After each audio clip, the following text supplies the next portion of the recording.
Ayan, magandang gabi po sa inyong lahat. Ito naman si Dr. Jeff Ho. Nandito po tayo sa clinic. Alas 6:45 na po sa gabi. Okay, tuloy po natin yung ating live consultation. At meron po tayong pasyente na nasa harap ko. No, at siya po ay GC8, 18 years old, at grade 12 senior high. At anong problema natin? Sakit ang tiyan. Saan banda? Sa sikmura. Yan. Hindi halata. Kasi medyo malaki eh. Malakas kumain siguro, no? Bakit? Nasisikmura kayo. Sumuka kayo, hindi. Kapon. Dahil masakit. Parang pinipiga, gano'n. Ilan araw na po yan. Pila na kaadlaw na nagsakit imong kuto-kuto. Ilan araw na po sumakit yung sikmura niya. Pila na kaadlaw nagsakit imong kuto-kuto. Monday pa. So, ika-6 na araw. Day 6. Monday. Pagising sa umaga, masakit na. Hindi pa kayo nag-breakfast niyan. Kumusta kayo Sunday evening? Yung the night before. Okay pa kayo? Map din na. So, nag-umpisa Sunday. Baka paatras tayo. Sa totoo lang, kailan nag-umpisa? Sunday na, ha? O, hindi na tayo atras sa Saturday, ha? So, kailan nag-umpisa nag-half day yung isang linggo? Anong oras nag-half day? Pagising sa umaga ng linggo? Sunday night. Sunday night. Lagi yata. Babalik na tayo sa Saturday, ha? So, Sunday night. So, after eating dinner yun. Wala pang dinner. Yung Sunday lunchtime, kumain kayo sa oras. 2 p.m. 3 p.m. Kumain kayo ng breakfast nung Sunday. Last Sunday, hindi. Anong oras ka nagkain ng Sunday? Diba, umurong na ata, ano? 7 a.m. Bakit ang next meal ninyo alas 3 ng hapon? Nagbiyahe kayo? Saan pala kayo nagpunta? From Compostela to Davao. Bakit nandun kayo sa Compostela? Nagpunta sa lulo niya, nagbisita. Nagbisita. Kasama po. Anong oras kayo galing sa Compostela? Mga 8 ng morning. morning. So, hindi kayo nag-stop over para makapag-lunch. Hindi na, diretso na Davao. Ano yan? Nag-van kayo? Bus. Bus. Di ba mag-stop over yung bus for lunch? Tagong. Pero hindi kayo kumain. Dire-diretso man siya. Yun ang mali. Kasi hindi siya gutom. Parang ganon. O tiniis mo na yung gutom. Gusto niya dito sa Davao mag-lunch. Ayun. Pero nagugutom na kayo at that time, I'm sure. Hindi pa rin. Okay. Sige. So, yun ang nag-umpisa. Kaya yun, pag inabuso ninyo yung katawan ninyo, magkakaproblema kayo. Huwag naman sana po ganyan. Crisis po tayo ngayon. Ako po'y naawa sa mga pasyente na hindi marunong mag-isip. Ha? Alam naman po ninyo bawal ganyan. Pag kumain kayo, same time, breakfast, lunch, dinner. May opportunity kayo mag-lunch. Bus, stop over. I'm sure bumaba yung mga pasahero, di ba? Tama po ba? Kayo lang ata na iwan sa bus. Tama po ba? O bumaba rin kayo at nag-sightseeing lang kayo doon? Transfer to another bus. Ganun pala yan. So, yun. Kailangan kumain kayo sa oras. Otherwise, pag hindi ninyo nilagyan ng laman yung sikmura or yung stomach ninyo, ano maiwan sa stomach? Siyempre, acid. Ha? So, solong-solo yung acid sa sikmura. At pagising pa kayo, kasi nasa bus kayo, ha? Magchika-chika kayo, kasama si nanay. Yung pagchika-chika, maglabas rin po yung acid. Any form of excitement, kahit hindi masyado excited, the mere conversation, lalabas at lalabas yung acid. At hindi din nilagyan ng pagkain, paano yung acid sa sikmura? Di solong-solo yung acid. Ano sisirain ng acid sa sikmura? Syempre, yung lining ng stomach. Kaya ngayon, ayan. Okay, nagasgas, I presume. First time lang po ito. Ano na doon? Last, November. November. Tapos ngayon na naman. So, mukhang hindi ulcer. Kasi pag ulcer, everyday yan, masakit. At for several weeks or even months, hindi mag-stop yan. Okay, last November, siguro gas-gas. Okay, gumaling, siguro uminom ng gamot, tama po ba? So, nahihil kaagad yung stomach lining because it takes 3 to 4 days lang para mahil yung stomach lining. Okay, kasi yun ang ginawa ng Panginoon para sa atin Kasi madaling magasgas yung stomach lining, syempre, paggawa ng Panginoon yung stomach natin, God saw to it na yung stomach lining will heal by itself in a matter of 3 to 4 days. Okay? So, nahil, ayan, inabuso na naman, hindi kumain sa oras, kaya nagasgas na naman because of hyperacidity. Okay? So, kailangan uminom siya ng gamot ngayon. Okay?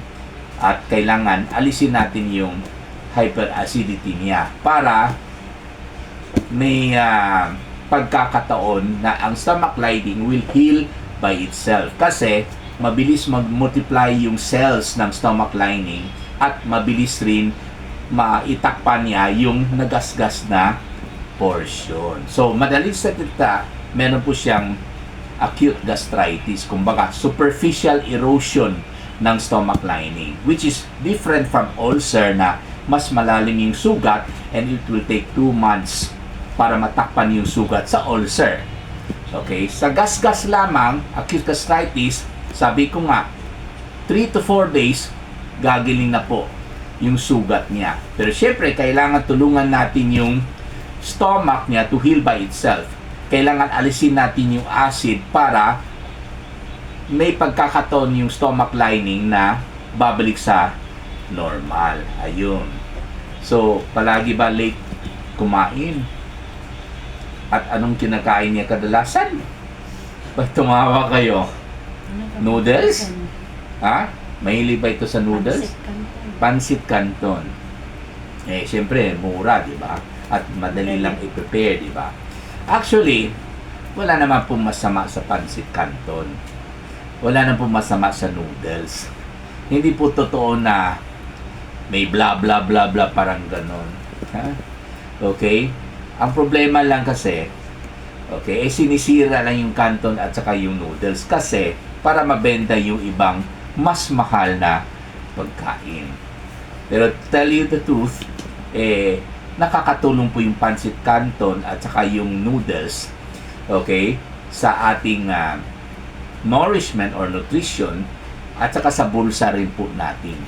For as long as, wag natin kalimutan na magdagdag po tayo ng protina. Kasi canton, kahit may meat powder sila, may chicken powder na isasama dyan, although may protein din po yan, pero konti lang po yung protina yung canton at saka yung noodles. Okay, so kailangan magdagdag po tayo ng protina. In the form of hard-boiled egg white, itapon natin yung yolk, yung yellow, yung hard-boiled egg white, no? Kahit 3 eggs per meal, 9 eggs per day.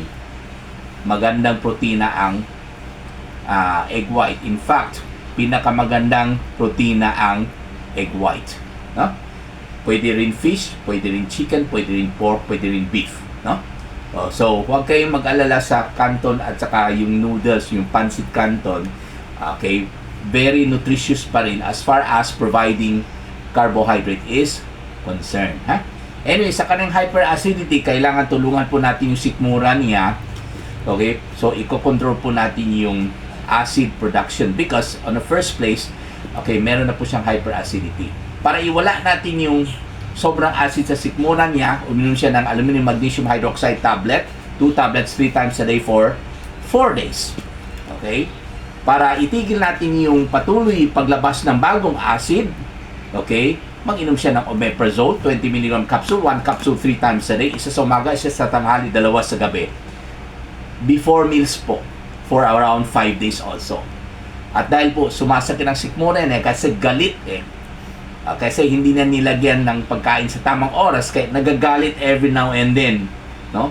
Okay? Kumbaga, pinipiga yung stomach niya or sa Bisaya pa na, ginakumot. Every now and then, agay. Tapos mawala. Mamaya, agay. At gigisingin siya sa ating gabi. So, kailangan siya uminom ng dicyclovir tablet, 2 tablets, 3 times a day for 5 days. Lahat mo before meals. Kailangan before meals kasi kailangan iwala natin yung kaning acid kaagad. Itigil natin yung bagong acid na maglabas sa stomach niya. At saka ipakalma po natin yung pagpiga ng bituka niya dahil po nagagalit na. Okay? At saka syempre, kailangan din po natin again and again, i-remind ang ating pasyente na kumain sa oras. At kadalasan hindi sila kumakain sa oras, lalo na yung breakfast, kasi late matulog. Ayun. Ha? So, kailangan maaga matulog para pagising sa umaga, hindi magmamadali. Okay?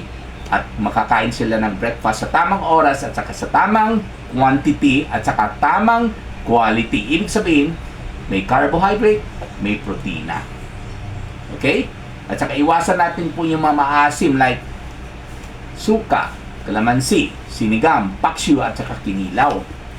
Okay? At saka iwasan po natin in the meantime yung kape, yung soft drinks, okay? Yung alak syempre. Okay? At saka hindi na po yung uso yung gatas. Dati po, gatas po ang sagot sa hyperacidity no? Yung Alpine, di ba? Hindi na po uso ngayon kasi ang amino acid sa gatas, although hindi siya acidic ang amino acid sa gatas, yun po ang mag-stimulate ng acid secretion pagdating sa stomach, yung gatas na yun. Kaya hindi na po uso ngayon ang gatas para sa hyperacidity. Again and again, kumain sa oras, maaga po kayo matulog. Okay? Maraming salamat po.